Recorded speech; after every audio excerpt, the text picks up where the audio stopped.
I watched them die, all of them. 10,000 silkworms just gone. She said it was the heat. The supplier said it was disease. But when I found the bank statements, I knew. I knew it wasn't the worms that killed my dream. It was her. And I'd handed her every dollar to do it. If our stories resonate with you, don't forget to like, comment, and tell us where you're watching from. This story was shared with us by one of our viewers. I met Ploy at a night market in Chiang Mai, standing under strings of yellow lights, her hands running over bolts of silk, like she was reading Braille. She wasn't trying to sell me anything, she was just present. When she looked up and saw me watching, she smiled, not the rehearsed smile I'd gotten used to from vendors, but something softer, real. I'd been in Thailand 6 months by then. 6 months of wandering through markets I didn't understand, eating meals alone, sleeping in a condo that never felt like home. Linda had been gone 2 years. The house in Seattle sold. The kids had their own lives. And me, I had a pension, a one-way ticket, and nothing left to lose. "You like silk?" she asked. Her English was clear, her voice gentle. "My wife did," I said. I don't know why I told her that. I hadn't talked about Linda with anyone in months. She didn't flinch, didn't offer empty sympathy. She just nodded and ran her hand across a deep blue fabric. "Silk is memory," she said. "Touch it, you remember." I touched it. And I did remember. Linda in that scarf she wore every winter. The one I bought her in San Francisco. The way she'd wrap it around her neck and smile at me in the mirror. I felt something crack open inside me. Something I'd kept sealed since the funeral. "I'm Ploy," she said. "Gerald." We talked for an hour, maybe longer, about silk, about her family's farm outside the city, about how traditional weaving was dying because young people didn't want to do the work anymore. She spoke with passion, with pride. She wasn't selling, she was sharing, and God, I was so lonely, so hungry for something real. When she invited me to visit the farm, I said yes without thinking. She wrote down directions on a napkin. Her handwriting was careful, neat. She smiled when she handed it to me. "Come Saturday," she said, "I'll show you everything." I couldn't sleep that night. I lay in bed, staring at the ceiling, thinking about her smile, about the way she'd listened when I mentioned Linda, about how natural it felt to talk to her. I told myself to be careful, to not read too much into it, but part of me, the part that had been numb for 2 years, was waking up. And it felt good. It felt dangerous. It felt necessary. I drove out there 3 days later. The roads got narrower, dustier. Rice fields stretched out on both sides, endless green under a white sky. I almost turned back twice. What was I doing?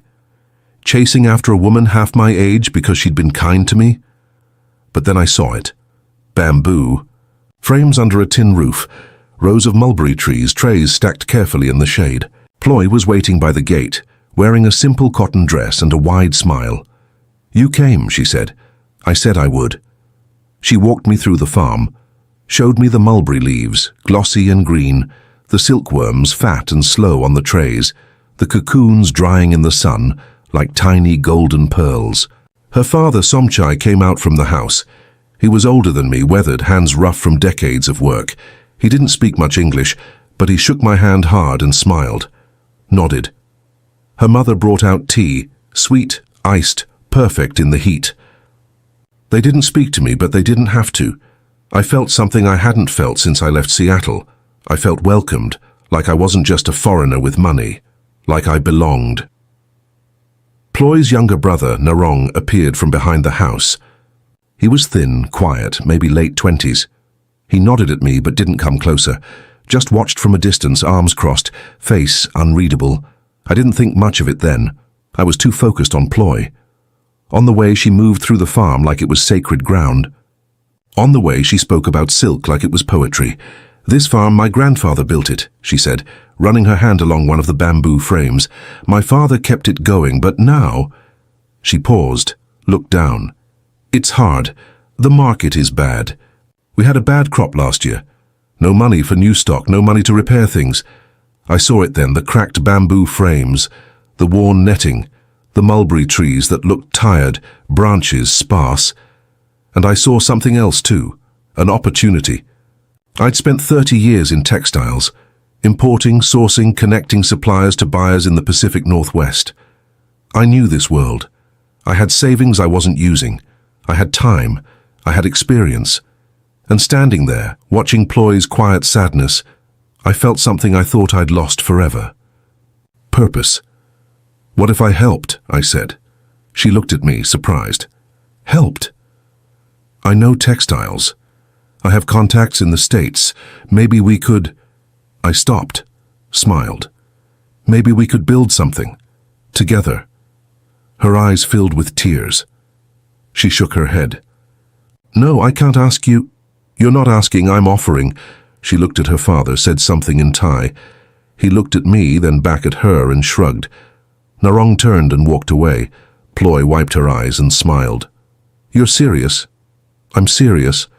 Why would you do this? I didn't have a good answer, or maybe I did, but I couldn't say it because I'm lonely, because I need to matter again. Because when you smiled at me in that market, I felt alive for the first time in 2 years. Instead, I said, because it's a good opportunity. And because I believe in what you're doing here. She reached out and squeezed my hand. Thank you, Gerald, thank you. That touch. God, that touch. It was the first time anyone had touched me with warmth since Linda died. I felt it spread through me like heat. Like hope. We started meeting more often after that. Dinners in the city, walks along the Ping River. She told me about her dreams, exporting to the West, preserving her family's legacy, maybe opening a small storefront in Chiang Mai someday, where tourists could watch the weaving process. So I told her about Linda, about how she'd loved textiles, how she used to drag me to fabric markets in every city we visited, how I wished I'd paid more attention, how I wished I'd told her I loved her more often. Ploy listened, really listened. And when she touched my hand across the table one night and said, "You have a good heart, Gerald," I believed her. "I think we could do something special," she said. "You and me. Something that honors your wife's memory. Something that saves my family's farm." "I'd like that," I said. "I need to be honest with you," she said, her voice soft. "We need money, real money, to buy new stock, to repair the equipment, to expand." "How much?" She looked down. "Maybe $15,000. I know it's a lot." "Too much? I shouldn't have—" "I'll do it," I said. She looked up, shocked. "Gerald, no, I can't let you—" "You're not letting me do anything. I want to. I want to be part of this." She started crying again, came around the table and hugged me, and I held her, breathing in the scent of her hair, feeling her warmth against me, and I thought, this is real, this is finally real. I transferred $15,000 the next week. She said it would cover new mulberry saplings from a specialist, nursery, repair the drying racks, and buy healthier worm stock from a reputable breeder. I didn't ask for a contract. I didn't want to insult her. This wasn't just business, it was trust, it was us building something together. She showed me receipts, photos of workers cutting bamboo for the new frames, updates on the saplings being ordered from a supplier in Chiang Rai. Everything seemed legitimate. Everything seemed real. And the romance, it deepened. She started staying at my apartment in the city. We'd cook together, pad thai and green curry that she taught me to make. We'd watch Thai dramas I didn't understand, but laughed at anyway because she laughed. She'd fall asleep on my shoulder and I'd sit there afraid to move, afraid to break the spell. One night lying in bed, she traced her finger along my chest. "What are you thinking about?" I asked. "Our future," she said. "What we could build. The business. Maybe one day—" She stopped, smiled shyly. "Maybe one day we get married." I kissed her, held her face in my hands. "I'd like that," I said. "I'd like that very much." "You would?" "Ploy, I love you." She was quiet for a moment. Then she said, "I love you too, Gerald." And I believed her. God help me, I believed her. I introduced her to Tom a week later. Tom ran a bar near the old city. Australian, late 50s, been in Thailand 15 years. He'd seen everything. We met for drinks one evening. Ploy charmed him at first, laughed at his jokes, asked about his business. But when she excused herself to use the restroom, Tom leaned across the table. "Mate, slow down." "What?" "You're moving fast." Too fast. I know what I'm doing, Tom. Do you? He sipped his beer. How long have you known her? 2 months? Almost 3. And you've already given her money. It's an investment. In a business, it's always an investment. He wasn't being cruel. He was being honest. I've seen this before. Western guy, vulnerable, throwing money around. I'm not throwing money around. I'm helping her save her family's farm. Is that what she told you? I felt anger rise in my chest. What are you trying to say? I'm saying be careful. That's all. Just be careful. But I wasn't careful. I was all in. Financially, emotionally, I didn't want to hear doubt. I wanted to believe. And when Ploy came back to the table, smiling, slipping her hand into mine, I pushed Tom's words away. I chose love over logic. I chose hope over fear. 3 weeks later, the saplings still hadn't arrived. I asked Ploy about it over dinner. The supplier delayed the shipment, she said. She was distracted, scrolling through her phone. When will they come? Soon, maybe next week. But next week came and went. I asked again. They came, she said, but half were dead. Bad transport. I had to send them back. Can I see them? The ones that survived? She looked up, irritated. Why? I just want to see how they're doing. I'm excited about this, Ploy. I want to be involved. My father is sick right now, Gerald. It's not a good time to visit. What's wrong with him? Just old age stuff. He's fine, but the farm is chaotic right now. I backed off. I didn't want to push. I didn't want to seem like I didn't trust her. So I waited. And while I waited, I found a receipt in her bag. I wasn't snooping. It fell out when she asked me to grab her phone charger from her purse.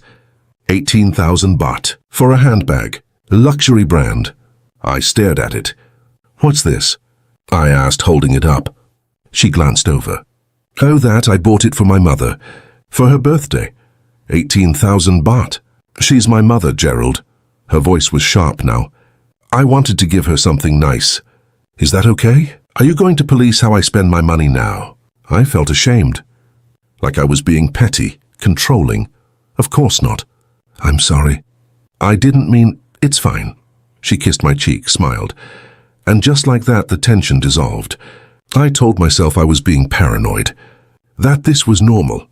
That I needed to trust her. She was under stress. Her father was sick. The farm was struggling. Of course, she wanted to do something nice for her mother. A week later, she asked for more money. $10,000 this time. For what? I asked. Premium silkworm eggs. From Japan. The best quality. We need them if we're going to export. The Thai stock isn't good enough for international standards. I hesitated. 10,000 on top of 15.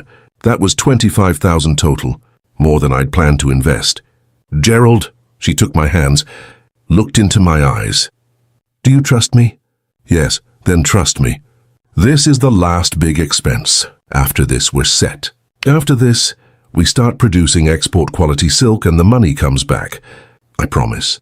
I looked at her face, saw the hope there, the desperation. And I couldn't say no.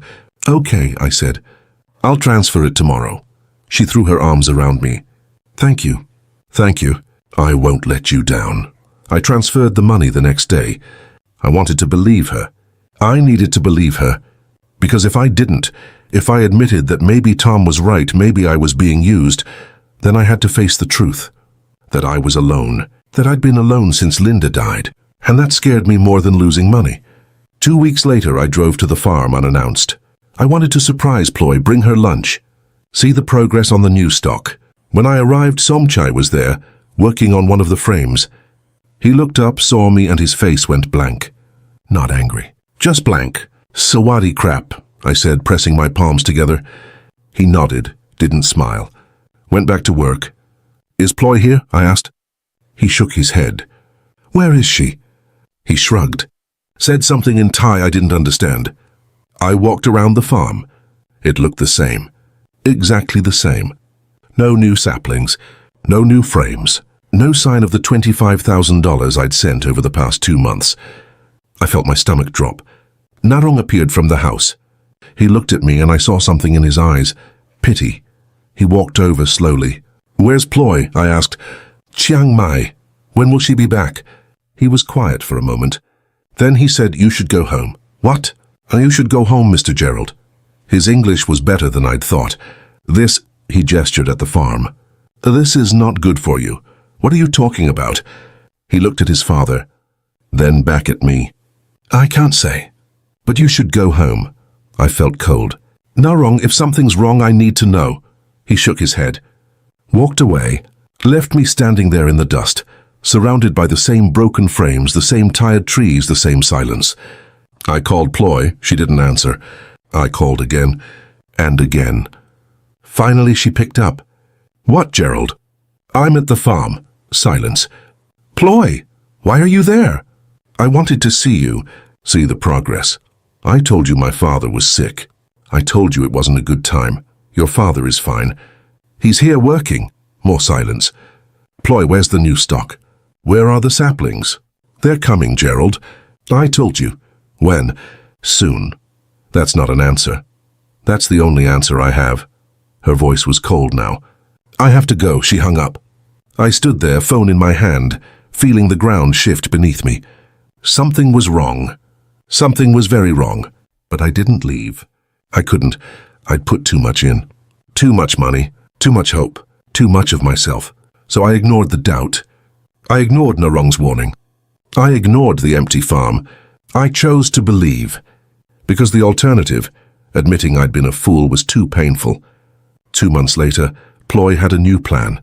She came to my apartment one evening with a folder full of papers. A business consultant had helped her, she said. A woman named Apina. They'd worked out a complete expansion strategy. Look at this, Ploy said, spreading the papers across my table. Export quality silk. A booth at a textile expo in Bangkok. We'll showcase traditional Thai weaving to international buyers. This is the breakthrough, Gerald. This is what we've been working toward. I looked at the papers. They looked professional, legitimate, charts, projections, market analysis.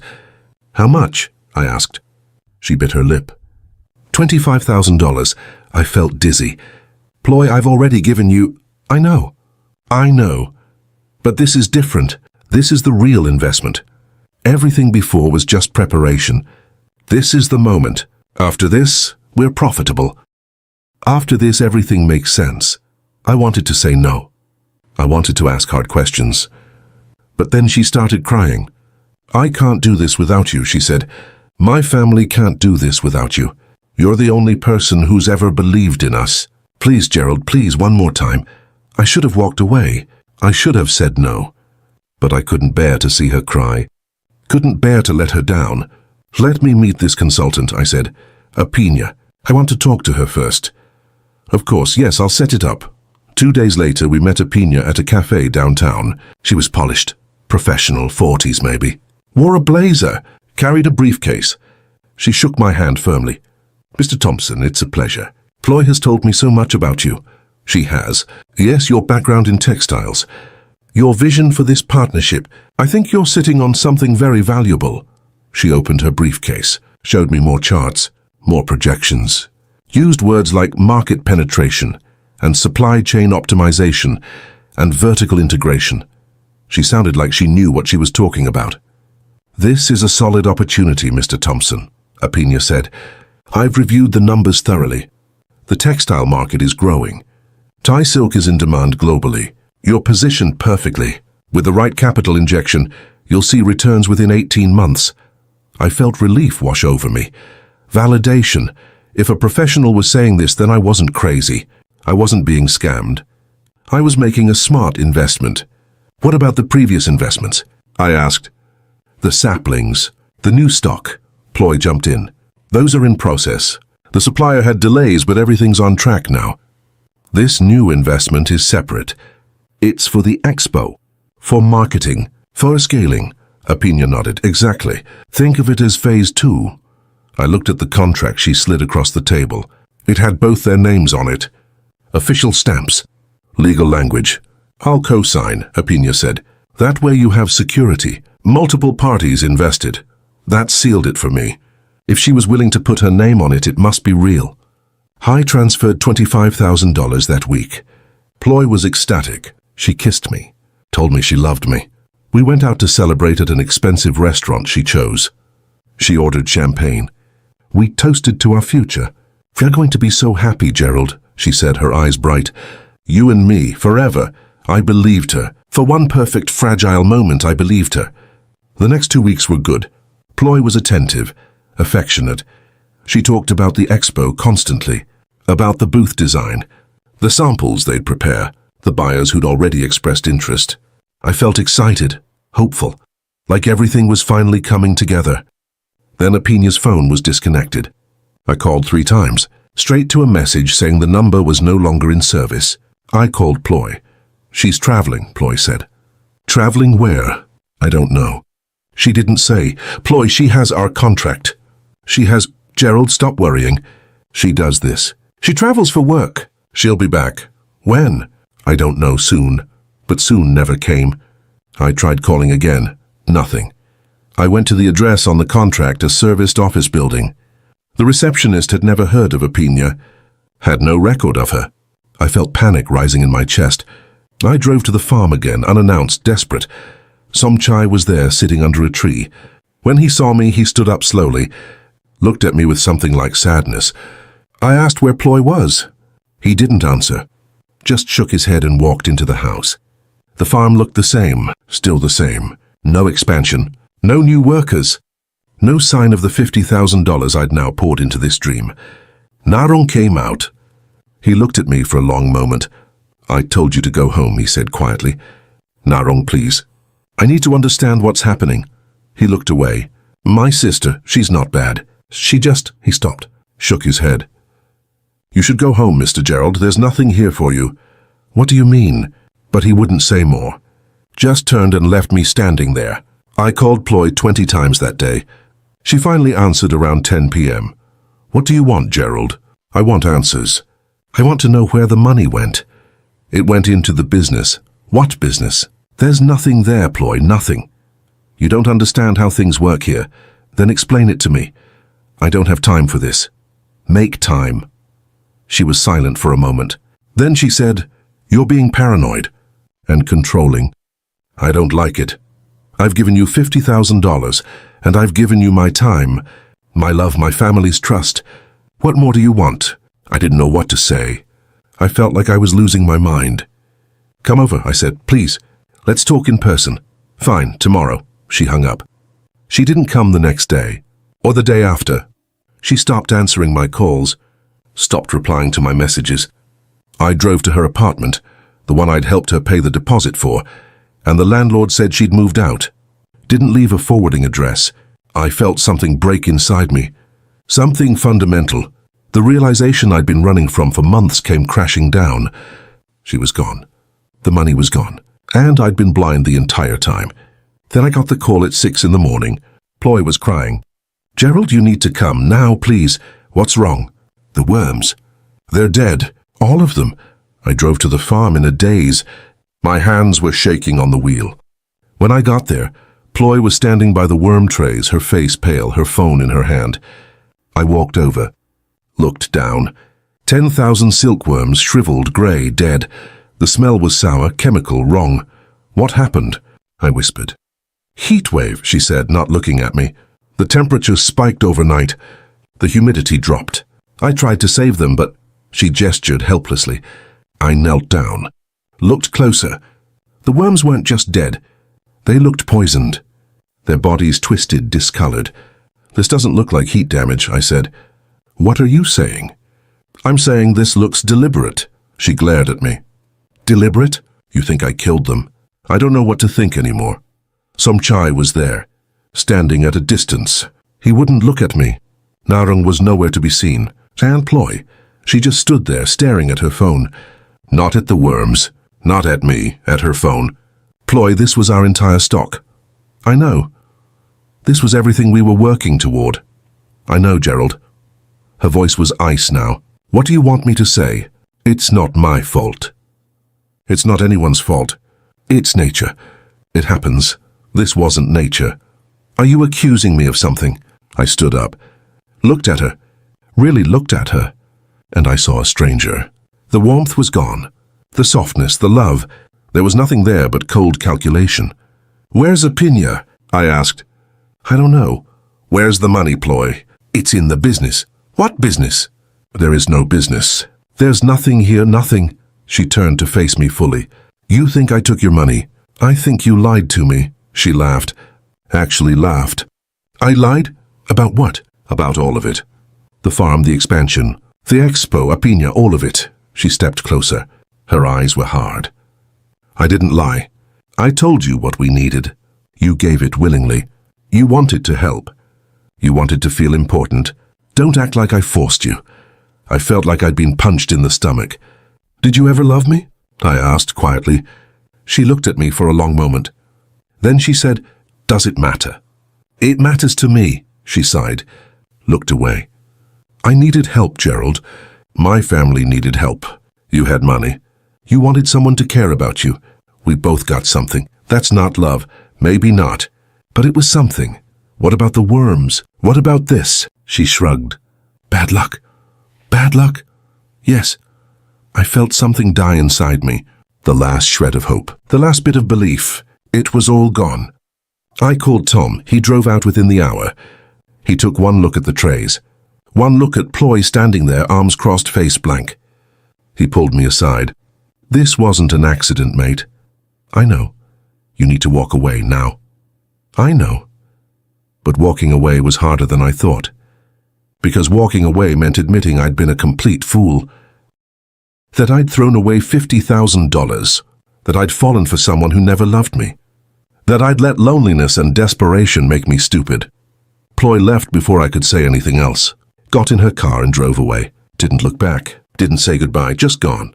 I stayed at the farm for hours. Tom stayed with me. We didn't talk much. Just sat there in the dust, surrounded by death and silence. What do? I asked finally. You let it go, Tom said. You walk away. You start over. I gave her everything. I know. I was so sure. So sure it was real. I know, mate. I know. I found the bank statements 3 days later. She'd left her bag at my apartment. I wasn't snooping. I was looking for her ID.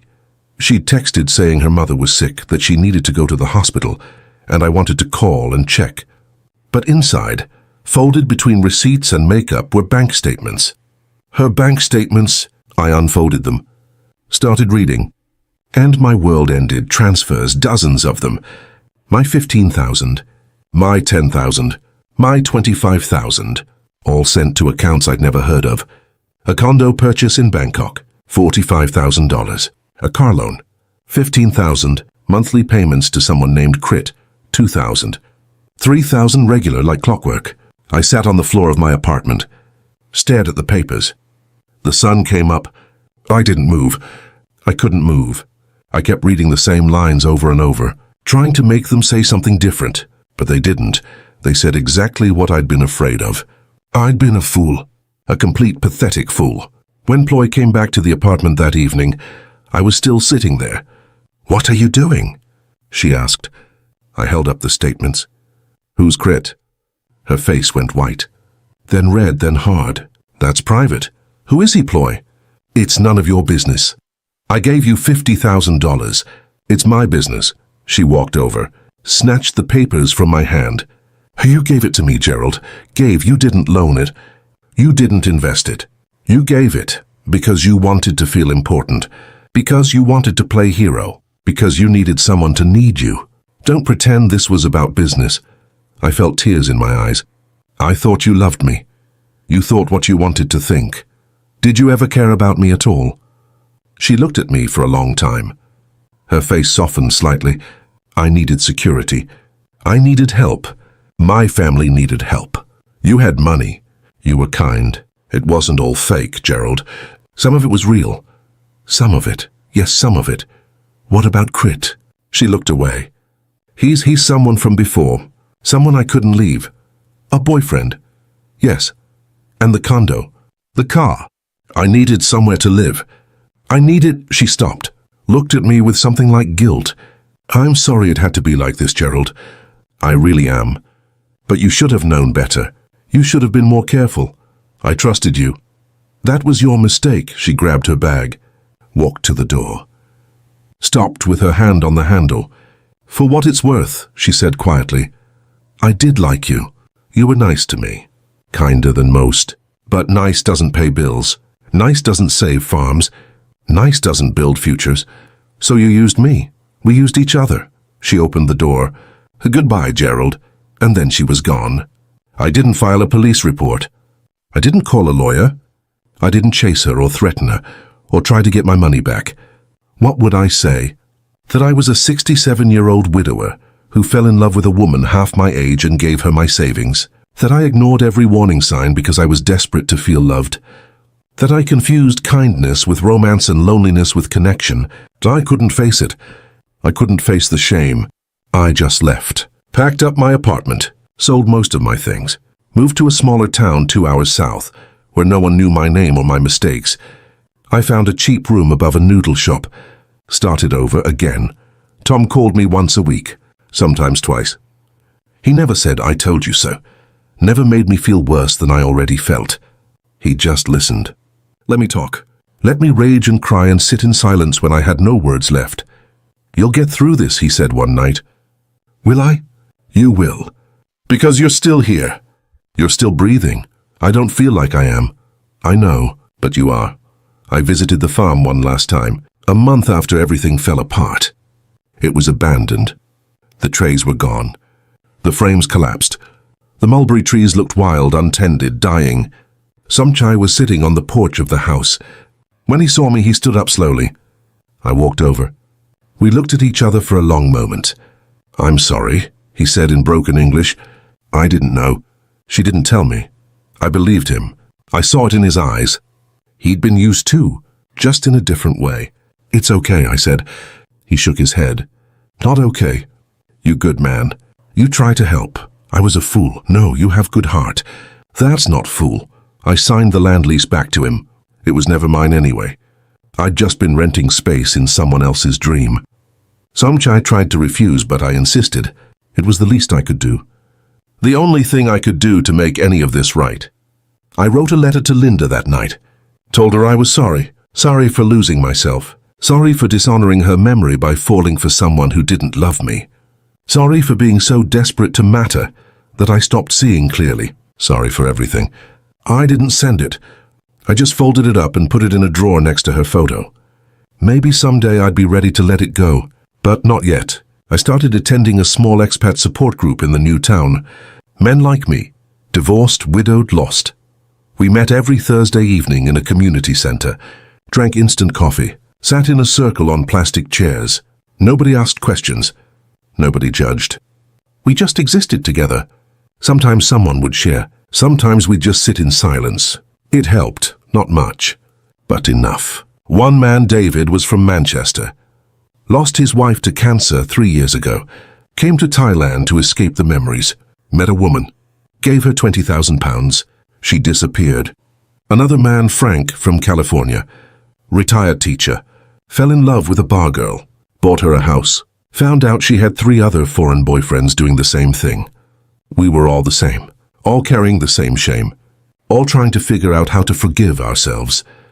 "You have to let it go," David said one evening. "Not the money. You'll never get that back. But the shame. The anger at yourself. You have to let that go or it'll kill you." "How?" I asked. He shrugged. "One day at a time. Some days you'll be angry. Some days you'll be sad. Some days you'll just be tired. But you keep going, because what else is there?" He was right. What else was there? I started volunteering at a local school, teaching basic English to kids who smiled at me like I was someone worth knowing. They didn't know about ploy. Didn't know I'd lost $100,000 chasing a dream that was never real. They just knew I showed up 3 mornings a week and helped them practice their pronunciation. That was enough for them. And slowly it became enough for me. A girl named Noi reminded me of my granddaughter back in Seattle. She had the same gap-toothed smile, the same enthusiasm. She'd run up to me every Tuesday and Thursday. "Teacher Gerald. Teacher Gerald, I learn new word." "What word?" I'd ask. "Beautiful," she'd say, beaming. "You beautiful teacher." I'd laugh. Correct her gently. "You're a beautiful student, Noi." She'd giggle and run back to her seat. And for those few hours I wasn't a fool. I wasn't a victim. I was just Teacher Gerald. And that felt like enough. Life got smaller, quieter. I stopped eating at restaurants. Started cooking simple meals in my room. Rice, eggs, vegetables from the market. I stopped going out at night, stopped looking at women, stopped hoping for connection. I just existed, day by day. Hour by hour, Tom visited me once a month, drove the 2 hours from Chiang Mai. We'd sit at a street food stall and eat samtam and grilled chicken, talk about nothing, everything. He told me about his bar, about tourists, about other expats he knew who'd been through similar things. "You're not alone in this," he said one evening. "I know. I mean it. Half the guys I know have been burned. Maybe not as badly as you, but burned. Does it get easier?" He thought about it. Not easier, just different. You learn to live with it. You learn to be more careful, more guarded. I don't want to be guarded. Then you'll get hurt again. Maybe that's better than feeling nothing. He looked at me. Maybe, but I wouldn't recommend it.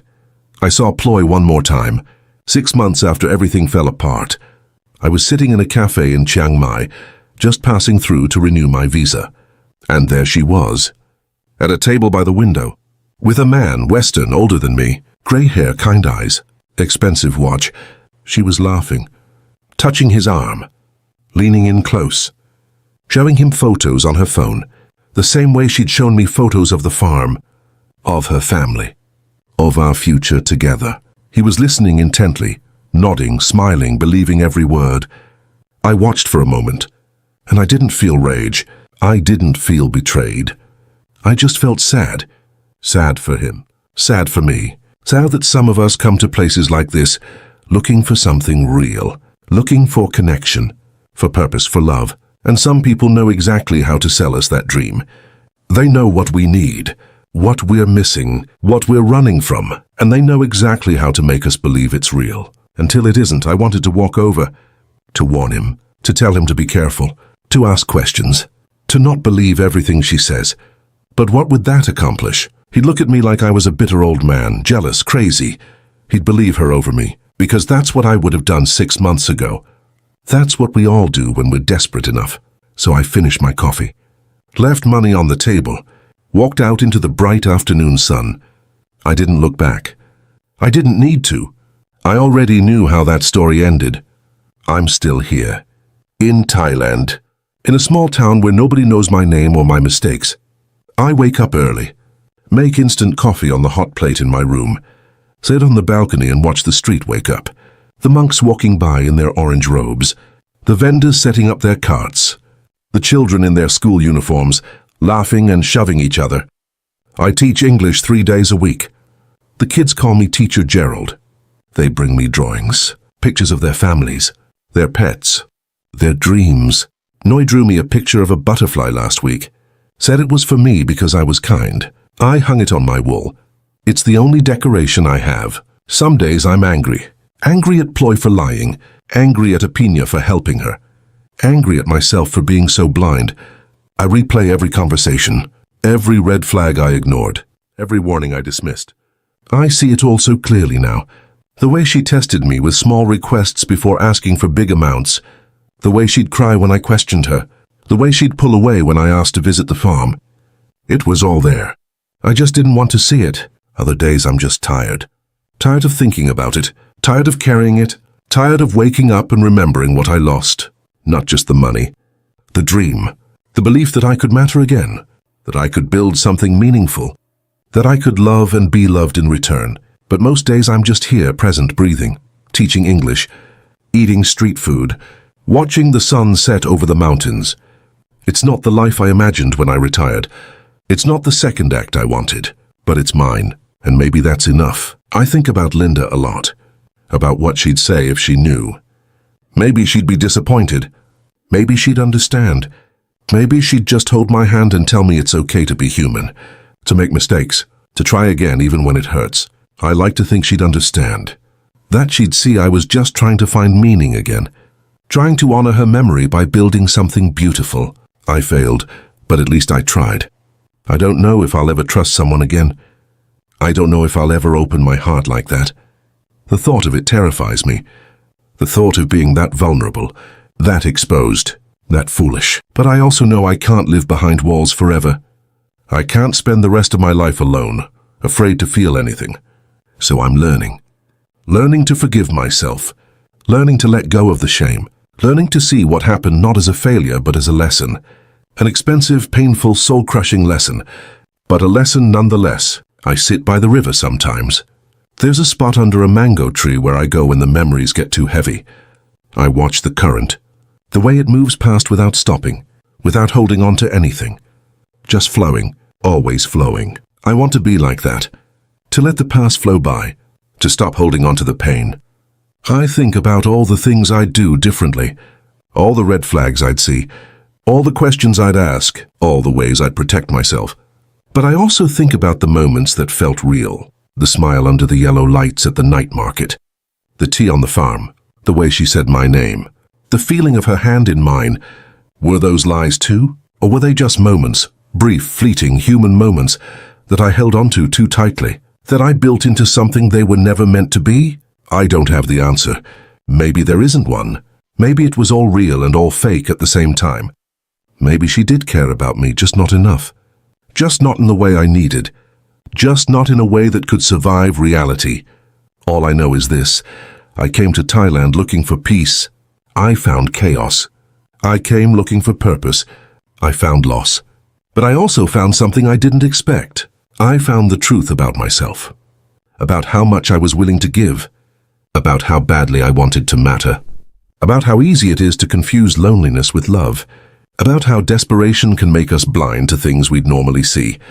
And now sitting here by this river, watching the water move past, I realize something else. I don't need to matter to anyone else. I just need to matter to me. I don't need someone to validate my existence. I don't need a grand purpose or a beautiful dream. I just need to wake up each day and choose to keep going. To keep showing up. To keep being kind. To keep teaching those kids. To keep sitting in that circle with those broken men who understand. The worms are dead. The money is gone. The dream is over. Ploy is somewhere else, probably doing the same thing to someone else. Apina got her cut and vanished. The farm sits empty. My savings account shows a number that makes me sick every time I check it. My kids back in Seattle think I'm doing great because I can't bring myself to tell them the truth. But I'm still here. I'm still breathing.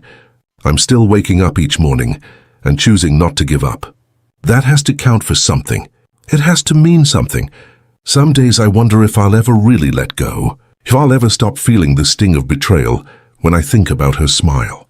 When I remember the way she'd curl up next to me on the couch, the way she'd talk about our future like it was real, like it was something we were building together. Other days I wonder if letting go is even the goal. Maybe the goal is just to carry it differently. To acknowledge what happened without letting it define me. To see it as part of my story, not the end of my story. I'm 67 years old.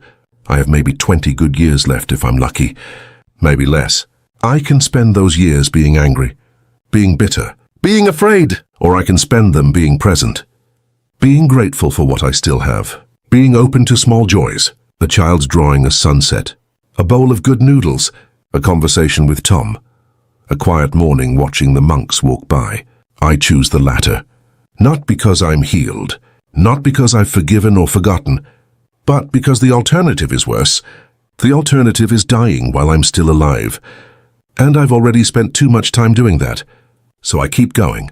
I keep teaching. I keep sitting by the river. I keep putting one foot in front of the other.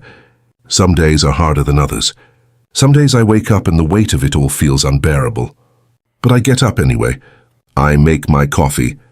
I go to the school. I smile at the children. I pretend I'm okay until pretending becomes reality, even if just for a few hours. And maybe that's all healing is. Not a destination, not a moment of clarity or closure, just the slow, painful process of learning to live with what happened. Learning to carry the weight without letting it crush you. Learning to keep going even when you don't know why. I saw a monk once walking past my balcony in the early morning. He looked up and smiled at me. Such a simple thing, such a small gesture, but it stayed with me. Because in that smile I saw something I'd been searching for. Acceptance. Not of what happened, but of what is. Of life as it unfolds, messy and painful and beautiful and confusing all at once. I'm trying to find that acceptance. That peace with what is, not what should have been. It's hard. Some days it feels impossible, but I'm trying. And maybe that's all any of us can do. Just try, just keep showing up, just keep breathing. The silk dream is dead, but I'm not yet. And as long as I'm here, there's a chance to rebuild, a chance to start again, a chance to find meaning in smaller, quieter ways, not through grand gestures or romantic dreams, but through simple acts of kindness, through showing up for those kids, through being honest with myself, through learning to be okay with being alone without being lonely. I don't know what the future holds. I don't know if I'll stay in Thailand or go back to Seattle. I don't know if I'll ever love again, or if I'll spend the rest of my life in this small room above a noodle shop. I don't know if I'll ever fully forgive myself for being so foolish, so blind, so desperate. But I know this, I survived. I lost almost everything. My savings, my dignity, my trust, my dream. But I survived. And in surviving, I found something. Not happiness, not peace, but something quieter, something harder to name. A kind of resilience, a kind of strength I didn't know I had. The worms died. I lost $100,000 overnight. She lied. She used me. She broke me. But I'm still here, still breathing, still trying. And maybe that's enough.